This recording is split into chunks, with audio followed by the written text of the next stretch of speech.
Item 8, District Plan Work Programme. Right, we have Mark and David. I'll just check, will there be any questions on this item? Okay, yeah, I had one. Sorry, it's Yanni. We'll take the report then as read, Yanni, and we'll just see what your question is. Thank you. Yeah, cool, thank you. Do you want me to ask the question now? Or? Yes, please. Yeah, so just two questions. One is, I just don't know where we got to with doing the urban design in the residential suburban medium density zone. So I was just trying to get an update of when we'd actually get work done on that. And then the second question, and I'll just turn off my mic, was the issue around, you've got immediate priorities Omnibus 1, 5.5, and you talk about the industrial chapter and also noise sensitive activities near roads and rail corridors. I was just wondering if that's got enough scope to cover the issue like in Woolston that's been raised, which is things like metal scrapping yards. There's a huge, basically, industrial activity that doesn't seem to have any controls over things like noise. So just wondering if there's wide enough scope to deal with that issue, and just wondering about the medium density. So I'll answer the second one and I'll hand to David to answer the first one. On the second one, our team undertook a review of all the issues arising through complaints to council at the interface between industrial and residential zones. The issues arising were varied in terms of cause. So there were noise complaints, there were odour complaints, there were other concerns about outdoor storage, and in the context of rules in the district plan, the issues that have arisen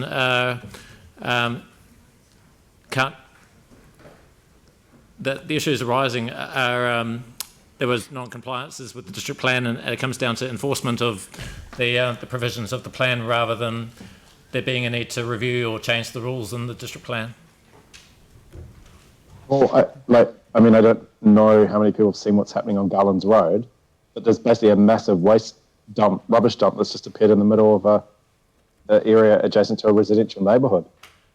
And so there's setback rules and other rules at that interface, but ultimately that activity has to comply with noise standards and other rules controlling the activity, and if it required resource consent, there'll be conditions on that consent. So it's not without controls, and ultimately it comes down to enforcement of those restrictions on the activity.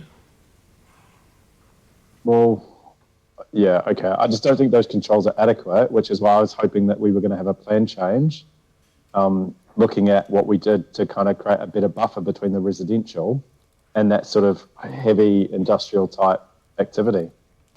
We'll consider it further, and perhaps in light of the memo that was previously circulated on the issues at the interface between those zones, we can have a conversation offline on that, right. Perhaps. Yeah, I think that would be good. Thanks, Chair. And then the only other one was around the urban design, mainly for the suburban residential density zones. Sure. So yeah, we've got a briefing for you on that coming up shortly, so we can talk about it further, but it is one of the immediate priorities. So we've listed it under implementation of the National Policy Statement for Urban Development and the design of multi-unit developments. So we'll be incorporating those together, and that's one of our immediate priorities that we're working on right now, and we'll brief you shortly. Sorry, isn't the implementation of the National Policy Statement, that's basically going to loosen the restrictions and the urban design on those, rather than address the fact that we're worried that the designs are not satisfactory? So the National Policy Statement will requires us to relax some of the building heights, and we're still working through exactly what that will mean. And at the same time, because we are obviously playing around with the rules, we're suggesting that we also ensure that the design is adequate. So we'll brief you more on that Okay. Cheers. later. Talk in more detail. All right. Thank you. That's all from me. Thank you. Tim. Thank you. Just on that Woolston area, that's designated heavy industrial, isn't it? Because, I mean, Marshall Street, which is on the back of that, has always been there. Those houses have always been there. I mean, I went to school there, and it's a hell of a lot better than it used to be. So, but I'm just wondering, is there a protection for those industries that kind of start work? I know that we've got the tannery, etc., but it has been designated heavy industrial. So there should be a protection somewhere in there for those businesses, shouldn't there? Yeah, so the architecture of the district plan is such that between heavy industrial areas and residential areas, we have a lighter industrial zone. And so you're right, there's the zoning provides a buffer by way of that lighter industrial zoning. Historically, Woolston's had an industrial character and been used for a range of activities. At a future point in time, there'll be a need for a discussion on the future of areas like Woolston, but at the present time we've got a policy which enables where industrial land is no longer required, and we enable residential development of industrial land, but that can't give rise to reverse sensitivity issues, which and as you point out, residential has historically been there alongside industrial. So. Thank you. The sites of ecological significance work is under timing to be confirmed. Now, this is originally work that was well underway before the earthquakes, was interrupted by the earthquakes. Then there was a hope that it would be completed in time for the conclusion of the district plan review, and that wasn't achieved. We're now seeing this as timing to be confirmed, dependent on technical assessments being completed. There is a danger that damage may be occurring to sites of ecological significance that deserve protection, and because this has been significantly delayed, we're not protecting these sites in the way that we should be. What is the limiting factor here? Is it resource, or is it some other matter? And is there a way that this could be given a higher priority given the number of interruptions that have occurred to this important work already? So there's two parts to the answer. The first is that in the interim, we're proposing a plan change to manage Indigenous vegetation clearance in the context of sites that are identified.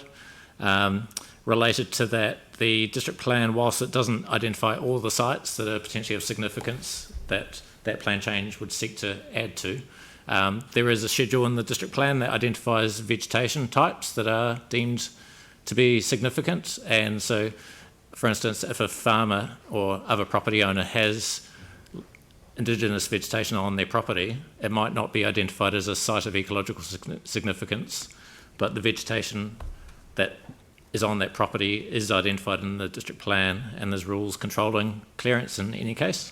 So there's at least that degree of protection.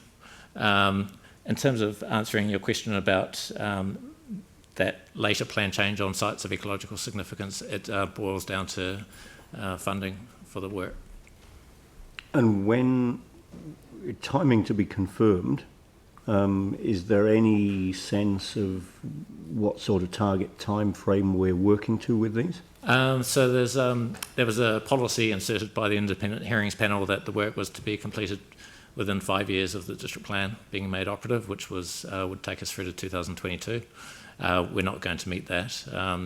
The time frame will be dictated by the resources that we can put to it, and so we'd like to at least do it in a rolling. One of the issues we raised on Council's submission on the NPS on Indigenous biodiversity was the scale of the task of reviewing all the sites, and ultimately, if it's a time-consuming and expensive exercise. So our proposal is that we do it in a rolling manner over the course of a number of years, and a rolling review of so as we complete assessments, we add sites, which might be less efficient than one plan change, but it potentially is a means of minimising the cost over a longer period of time. All right, thank you. Councillor Chen. Thank you. Thank you, Chair. One question regarding to paragraph 5.5, the priority plan change under category of timing to be conformed, the item in relation to the heritage one. I remember last year, during this topic, I asked you, how about the update status, Yohurst Memorial Hall. I remember you told me that probably this year will be, presented to the council to approve those one. So I just don't know. So what is update status? Yeah, so that is on the web program. The heritage team are looking at a number of buildings, and the Yohurst Memorial Hall is one of them. Yeah. That can be included in the plan. There's about 40 odd buildings that they're looking at, that work is progressing quite quickly, and we're hoping to be able to bring that plan change as soon as we can. That the reason why we've said it's dependent on technical assessments is it would be more efficient if we bring all 40 buildings together, rather than just do one at a time. So we're just waiting for the other ones to catch up. So it may end up being next year by the time that the other ones are completed. But Following year, next year. Yes. But last year told me that this year. Yeah, well, it's there has been some delays with some of the other buildings and getting all those assessments done. So.